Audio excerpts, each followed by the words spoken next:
একটা ছোট ছেলের নাম ছিল আবিদ। সে একটা মাদ্রাসায় পড়ত, সবসময় মাথায় টুপি পরত আর আল্লাহর কথা মনে করত। একদিন আবিদ জঙ্গলে ঘুরতে গিয়েছিল। হঠাৎ সে দেখল একটা সিংহ তার সামনে এসে দাঁড়িয়েছে।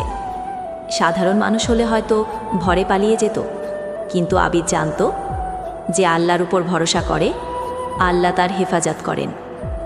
আবিদ সিংহের চোখে চোখ রাখল আর মৃদু স্বরে বলল, হে সিংহ, তুমি কি জানো এই দুনিয়ার মালিককে? সিংহ আশ্চর্য হয়ে বসে পড়ল। আবিদ তাকে বলল, আল্লাহ রাব্বুল আলামিন আমাদের সৃষ্টি করেছেন, তিনি আমাদের রিজিক দেন, আমরা তার বান্দা।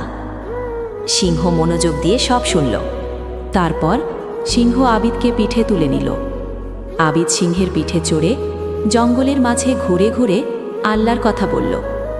জঙ্গলের অন্য পশুরাও এসে শুনতে লাগল। সবাই বুঝে গেল এই দুনিয়া কারো শক্তির জন্য নয়, বরং আল্লাহর পথে চলার জন্য।